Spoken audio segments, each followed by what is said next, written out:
Сонымен мен үйде біраз уақытқа дейін ойланып отырдым. Және қазір ғана орын алған жағдайды ойша талқылап, әлгі қызға енді не болады деп қатты алаңдадым. Бір жағынан батыл ер азамат ретінде емес, нағыз қорқақ секілді әрекет еткенімді түсіндім. 5 жасар бала секілді қорқып кетіп қалдым. Өзім үшін осы уақытқа дейін мұншалықты қатты ұялмаған шығармын. Жарайды енді, болған іс болды, бояуы сіңді. Енді маған ертесі күні тергеушілерге қазір ғана орын алған инцидентті айтып беруім қажет. Мүмкін Қаншер сол жерлерге айғақтар тастап кеткен болар. Бұл тергеушілерге өте үлкен пайдасын тигізеді. Және ішімнен қатты тіледім, қыздың айқайы жай ғана тұзақ болса екен деп. Себебі Қаншердің бұл құйтырқы әрекеті емес, шынымен жас қызға шабуыл жасаса, мен өзімді ешқашан кешірмеймін. Осылай ойланып отырып, көзім ілініп кетіпті. Кенеттен көзіме күн сәулесі түсіп тұрғаннан оянып кеттім. Сағатқа қарасам таңғы 10 болып қалыпты.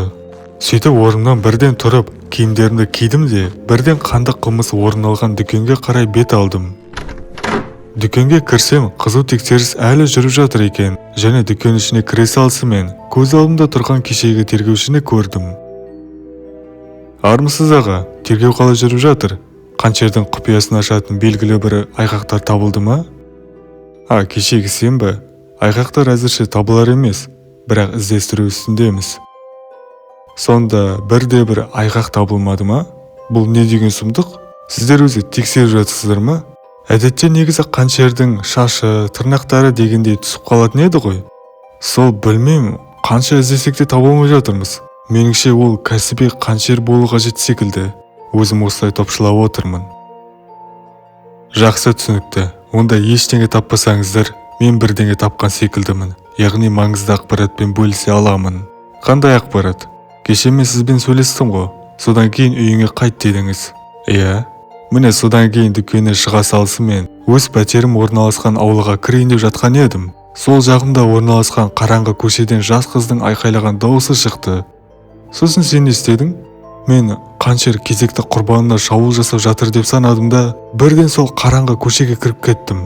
Бірақ тып-тыныш, әлгі қыздың дауысы да басылып қалды. Бұлай тексеріп қарадым, бірақ ешнәрсе таба алмадым. Кенет басыма бір ой келді. Мүмкін бұл Қаншердің тұзағы шығар. Өтірік қыздың даусын естіртіп, маған шабуыл жасайтын болар, деп сол жерден бірден үйіме кіріп кеттім. Міне осылай сізге айтып беріп отырған жайым бар. Шамамен сағат нешеде орын алды бұл жағдай? Шатаспасам түнгі сағат 1 болып қалған кезде. Сіздерше түнде оғаш жағдай байқамадыңыздар ма? Жоқ, байқамаппыз. Жүр онда мені сол жерге ертіп апар. Осылай мен тергеушіні сол жерге ертіп апардым. Дәл осы жерде орын алды деп отырсың ба? Иә, дәл осы жерден шықты қыздың даусы. Солай тергеуші 10 минуттай тексергендей болды, бірақ ештеңе таппаған секілді. Қой, ештеңе байқалмайды бұл жерден. Қылмыс болған жерге ұқсамайды.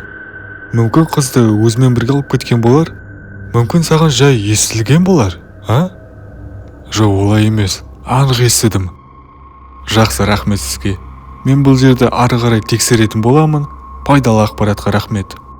Сіздің номеріңізді бола ма? Не үшін? Сізге хабарласу үшін. Маңызды ақпараттарды хабарлап отырамын, егерде бірдеңе біле алсам. Жақсы, мә жазып ал. Сөйтіп мен номерін жазып алдым да үйіме қарай кеттім. Үйге келсем, жарық әлі жағылмаған екен. Ауа райы болса аяз, қаланы қашын жарықтандырады екен деп, тұңғиыққа батып отырып, ұйықтап кеттім. Сағат түнгі 12:00 шамасы, және үйімнің есігін біреу қатты соғып жатқанын естіп оянып кеттім. Мынау кім болуы мүмкін деп, ұйқылы ояу кезімде бірден есіктің қасына бардым. Және есікті ашпастан бұрын, есіктен сығалап қараған едім. Бетіне қара бетперде киген бейтаныс адамды көрдім. Менің миым сол кезде бірден оянып кетті. Және бұл Қаншер болуы мүмкін деп ойладым. Яғни ол біледі мені. Кеше менің артынан еріп, үйімді тауып алса керек. яғни топшылауым бойынша кешегі қыздың айқайы бұл тұзақ болғаны анық. Ол әлі қағып жатыр және ол есіктің тұтқасын сындырып ішке кіргісі келіп тұрған секілді. Мен уақыт жоғалтпадым, бірден тергеушіге хабарластым. Тергеуші мырза, тез менің пәтеріме қарай келіңіз. Ол маған келді. Кім? Қаншер ме? Иә, түрі қандай екен? Бетіне бетперде киіп алған, қап-қара киімде келіп тұр. Есікті қағып, үйіме кіргісі келіп тұрғаны анық. Өтініш, тез жетіңіз. Осылай айтып жатырсам, тып-тыныш болып қалды. Есіктен тағы бір сығалап қарадым. Әлгі қаншер сөйтсе кетіп қалыпты. Білмем, кетті ме, кетпеді ме, бірақ менің тергеушіме сөйлескенімді ол естіген секілді. Міне сол жағдайдан кейін не болды деп ойлайсыздар? Ештеңе де болмады. Әлгі тергеуші менің үйіме келді, бірақ әлгі бейтаныс адамды сол күйі таба алмады. Мен қатты таңырқадым. Бұл қаншердің сондай бір кәсіби қаншер екеніне қатты таңғалдым. Ал тергеу болса солай жалғаса берді. Бірақ ақыр соңында еш нәрсе табылмады. Ешқандай айғақ, біреудің шашы, ешкімнің тырнағы, еш нәрсе жоқ.